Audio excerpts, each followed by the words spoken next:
আমার বন্ধুগণের ভাইরা, জনাবে রাসূলুল্লাহ সাল্লাল্লাহু আলাইহি সাল্লামের গলাটা শুকিয়ে গেছে, পিপাসা লেগে গেছে। আল্লাহ রাসূল বলছেন, আবু বকর গো, পানির ব্যবস্থা আছে? বলে, জি না ইয়া রাসূলুল্লাহ, পানি তো কোথায় দেখিও না, এখানে তো পানির কোনো ব্যবস্থা নাই। আমার বন্ধু আর ভাইয়েরা, আল্লাহ নবী বললেন, আমি একটু পাথরের নিচে এই জায়গায় একটু আরাম করি, দেখো তো কোথায় যায় একটু পানির ব্যবস্থা করতে পারো নাকি? সুবহানাল্লাহ বলেন না সুবহানাল্লাহ, আর সুবহানাল্লাহ বলেন না সুবহানাল্লাহ। আমার বন্ধুগণ, তোমার আমার নবী ওই পাথরের মাধ্যমে রে, বিছনা নাই, বালিশ নাই, কিছু নাই, একা একা শুয়ে গেলেন। একটা ছোট পাথর ছিলেন, ওই পাথর উপরে মাথাটা রেখে ঘুমে চলে গেছে, আরাম পাইছে, ঘুমে এসে গেছে। আমার বন্ধুগণ, আবু বকর চললেন ডান পাশে, যাইতে যাইতে যাইতে যাইতে অনেক দূর যাওয়ার পরে দেখে একটা রাখালিয়া কয়টা ছাগল চড়ায়। বলেন না সুবহানাল্লাহ। ওই রাখালিয়ার ব্যক্তির কাছে যা বলছেন, ও ভাই, ও ভাই, আমি একজন মুসাফির, মুসাফির, আমার কাছে খাওয়া দাওয়ার কোনো ব্যবস্থা নাই, পানির কোনো ব্যবস্থা নাই ভাই। আমার বন্ধুগণ, এই যে একটা চেংরা রে আপনাদের সামনে বর্ণনা করতেছিল, কি বিবি জুবাইদার কথা, কথা মনে আছে? মনে নাই? মনে নাই? হারুন রশিদ, বিবি জুবাইদা। আমার বন্ধুগণ, তাইফের থেকে যখন রওনা দিবেন, তাইফের মধ্যে পানির অভাব ছিল, পানির এত কষ্ট ছিল। ওই বিবি জুবাইদা তখনকার দিনে সদকা করে দিয়েছিলেন এই পানির নালা বানায়া দিয়া। জুরে বলেন না সুবহানাল্লাহ। এটা আজ অবধি, খালি এখন পর্যন্ত না, কিয়ামত পর্যন্ত ওই নালা আল্লাহ পাক জারি রেখে দিয়েছে আর রাখবে। জুরে বলেন না সুবহানাল্লাহ। পানির অভাব, কিসের অভাব?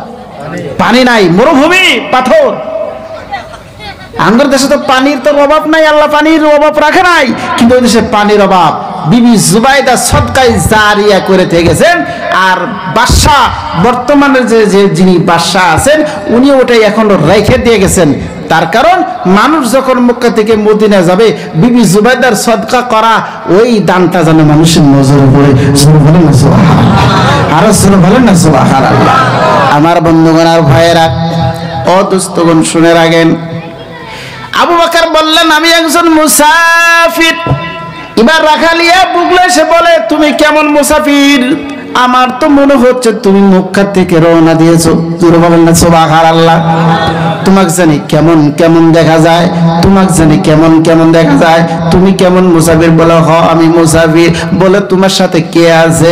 বলে, আমার সাথে নবী মুহাম্মদ রাসূলুল্লাহ আছে। জোরে বলা যাবে কি সুবহানাল্লাহ? এবার আবু বকর ডাক দিয়ে বলে, ভাই, আমার নাম হলো আবু বকর, আমার সাথে নাম হইল মুহাম্মদ, সে হলো ইতিম, বাবাও নাই মাও নাই, আমার সাথে সে সফরে চলছে। ওই যে দেখতেছো একটা পাথর, ওই পাথরের নিচে একটু জায়গা আছে রে, গাছ বৃক্ষ নাই, হয়রান হয়েছে, ওখানে একটু আরাম করতেছে। আমার সেই নবী মুহাম্মদ গলা শুকায় গেছে, পানির জন্য এই জায়গায় আসলাম, ভাই যদি একটু পানি থাকে একটু পানি দিবা। কই, না না না, পানি নাই। ওই যে একটা ছাগল দেখতেছো, ওই ছাগলের কাছ থেকে যদি তুমি একটু গাখীর পাও, তাহলে তুমি ওই গাখীরটা নিয়ে যাও। সুবহানাল্লাহ বলেন না সুবহানাল্লাহ, আর সুবহানাল্লাহ বলেন না সুবহানাল্লাহ।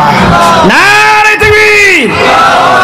আমার বন্ধুগণ আর ভাইরা, রাখালিয়া ছাগলটাকে দেখে দিলেন, এমন ছাগল দেখে দিল রে, যেই ছাগলের জীবনে কোনোদিন গাখীরই দেয় না। কি দেয় না? ছাগলের জীবনে কোনোদিন গাখীর দেয় না। আমার বন্ধু রাখেলে বললেন, ওই ছাগলের কাছ থেকে গাখীর নাও। এবার যখন আবু বকর ওই যে বন্ধুগণ কোটারা নিয়ে ওই ছাগলের নিকটে গেল রে, মনে করে ছাগল এই মার তো বিয়েছে, এমন ভাবে দুধ নামলেন। আবু বকর বলছেন, আমার বাটি বুঝাই হওয়ার পরেও তারপরেও গাখীর বাঁচল। শুনে বলেন না সুবহানাল্লাহ, নারে তাকবীর। আমার বন্ধুগণ, ওই রাখালিয়া ছাগলের রাখালে বলতেছে, ভাই, যেই ছাগলে কোনোদিন নাকি গাখীর গাখীর দেয় না, যেই ছাগলে কোনদিন নাকি কি করে না, দুধ দেয় না, সেই ছাগলের কাছ থেকে তুমি যে গাখীর বার করলা, কাকে নিয়ে খাওয়াবা? ওই মানুষটার কাছে একটু যাইতে চাই। একবার জন্য বলা যাবে কি সুবহানাল্লাহ? আমি ওই মানুষটাকে একটু দেখবো রে ভাই, আর দেখবো। আমার বন্ধুগণ আবু বকর বলছে ঠিক আছে চলো। হাইটা হাইটা হাইটা হাইটা হাইটা রাসূলের দরবারে গেছে, যায়া দেখে হারে কচি কচি পাথরের উপরে ঘুম এসে গেছে। তার মাথার মধ্যে একটা পাথর, ওই পাথরের উপরে মাথা রেখে ঘুম এসে গেছে। কোনো বিছনা নাই। তোমার আমার নবী পাথরের উপরে ঘুম এসেছে, পাথরটা মাথা রাইকে ঘুম এসে গেছে। আমার বন্ধুগণ ওই যখন রাখালিয়া চলে গেলেন, রাখালিয়া যায় দেখি এত সুন্দর চেহারা, মুখটা যে দেখতে এত সুন্দর রে, জীবনেও কোনদিন এত সুন্দর মানুষের মুখ দেখে নাই। এবার রাখালিয়া ডাকটা বলে আবু বকর, ইনি কি সেই মুহাম্মদ যিনি নাকি দিন প্রচার করবে? বলে হ হ হ হ, ইনি হলো সেই নবী মুহাম্মদুর রাসূলুল্লাহ। আর রাখালিয়া ডাকটা বলছেন ইয়া রাসূলুল্লাহ, আপনার দাওয়াতটা যদি আমি রাখালিয়া দিতেন গো, আমি রাখালিয়া আপনার দাওয়াত কবুল করতাম। সুবহানাল্লাহ, যাবে কি সুবহানাল্লাহ, নারে তাকবীর। আমার বন্ধুগণ, আমার ভাইরা, ও দোস্তগণ, দিন আমার রাসূল তোমার রাসূলের সে আখলাক দিয়া, ব্যবহার দিয়া, তলোয়ার দিয়া না, লাঠি দিয়া না, লাঠি দিয়া না, শক্তির দ্বারাই না, হিম্মত দিয়া না, তাকত দিয়া না, শুধুমাত্র মক্কা মদিনা যাবেন, খালি বলবেন সবর, ইন্নাল্লাহা মা'আস সাবিরিন। আমার বন্ধুগণ সকলের মুখে দেখবেন একটাই শব্দ সবর। সবর করেন, সবর করেন। যখন নাকি তওয়াফ করবেন ওখানে বলবে হারাম হারাম হারাম, তার মানে আপনি একটু কাউজুরি করবার যাবেন, দেখবেন পুলিশেরা কইতেছে হারাম হাজি হারাম, হাজি হারাম, হাজি হারাম। আমার বন্ধুগণ আর ভাইয়েরা, মদিনায় যখন যাবেন, তোমার আমার রাসূল যেই জায়গায় ঘুম আসছে রে, দুইটা সাহাবা, এমন সাহাবা দুনিয়ারও সাথী, আখিরাতেরও সাথী, কবরের সাথী। তার নাম হলো আবু বকর আর উমর। সুবহানাল্লাহ, সুবহানাল্লাহ, নারে তাকবীর। আমার বন্ধুগণ, আমার ভাইরা, ওই তিনজন বন্ধু একসাথে ঘুম এসেছে, একসাথে ঘুম এসেছে। ও দোস্তগণ, আমার ভাইরা, ওই তিনজনের মধ্য থেকে রে তোমার আমার রাসূল যেই জায়গায় সর্বপ্রথম পৌঁছেছিলেন, ওই জায়গায় একটা মসজিদ রেখেছেন। ওই জায়গায় একটা মসজিদ তৈরি করা হইল। ওই মসজিদের নাম হলো কুবা। ঘরের থেকে কেউ যদি ওযু করিয়া ওই ঘরে যায়, মসজিদের ঘরে 2 রাকাত নামাজ পড়ে, তোমার আমার রাসূল জানিয়ে দিলেন আল্লাহ হজে মকবুলের সওয়াব দান করে। সুবহানাল্লাহ, সুবহানাল্লাহ, নারে তাকবীর। আমার বন্ধুগণ, আমার ভাইরা, ও দোস্তগণ, যেদিন নাকি তোমার আমার রাসূল জগতের থেকে চলে গেল রে, তোমার আমার রাসূল জগতের থেকে চলে গেছে, উমর রাদিয়াল্লাহু তাআলা আনহুর কানে শব্দ গেছে, নবী আমার দুনিয়ায় নাই, নবী দুনিয়ায় নাই। মসজিদে নববীর থেকে ডান পাশে যখন চলে যাবেন, ওখানে একটা জায়গা আছে, আজ অব্দি এখানে একটা গাছ আছে, ওখানে একটা বাগান আছে। আমার বন্ধুগণ আর ভাইরা, চিহ্নটা রাখা হয়ে গেছে। ওখানে যাই উমর দাঁড়িয়ে বলেন, তলোয়ার একটা হাতে নিয়ে বলেন, যেই ব্যক্তি নাকি আমার কানে এসে বলবে নবী মুহাম্মদুর রাসূলুল্লাহ জগতের থেকে চলে গেছে, ও কওয়ার আগে রে আমি তার গর্দান উড়িয়ে দিব। সুবহানাল্লাহ, বলেন না নাউজুবিল্লাহ। আমার বন্ধুগণ আর ভাইরা, হযরত ওমর এমন রাগিত হয়ে আছে, আমার রাসূল মরে নাই, মরে নাই। উমরের কাছে উসমান যাইতে সাহস করে না, আলীও যাইতে সাহস করে না, আমার বন্ধুরা ভাইরা আবু বকর যাইতে সাহস করে না। বড় বড় যত সাহাবা ছিল কেউ আর বুগলে যায় না, কারণ ওর রাগ হলো বেশি। যদি তলোয়ারটা ব্যবহার করে দেয় একদম তো শেষ হয়ে যাবে। কে যাবে উমরের কাছে? কেউ যায় না, কেউ যায় না। অবশেষে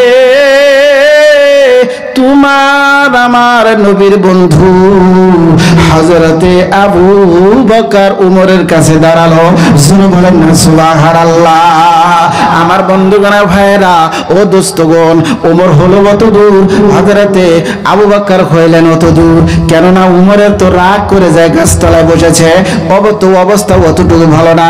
এবার ওদিকে দিয়া হযরতে আবু বকর সিদ্দিক রাদিয়াল্লাহু তাআলা আনহু বলেন, কুল্লু নাফসিন যায়িকাতুল মাউত, কুল্লু নাফসিন যায়িকাতুল মাউত। আরো অন্যান্য কথা ওখানে বলেন, মূসা আলাইহিস সালাম জগতের থেকে চলে গেছে, ইউনূস আলাইহিস সালাম জগতের থেকে চলে গেছে, নূহ আলাইহিস সালাম জগতের থেকে চলে গেছে, ইদ্রিস আলাইহিস সালাম জগতের থেকে চলে গেছে, আইয়ুব আলাইহিস সালাম জগতের থেকে চলে গেছে, হযরতে ইব্রাহিম খলিলুল্লাহ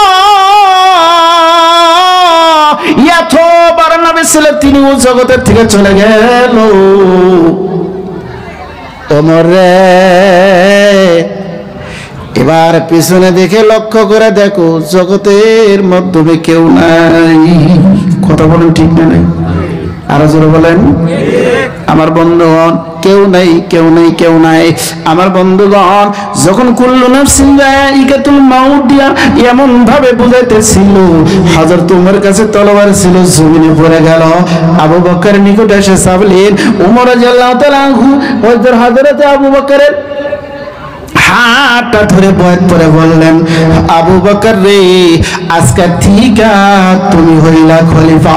সুবহানাল্লাহ, সুবহানাল্লাহ, নারে তাকবীর।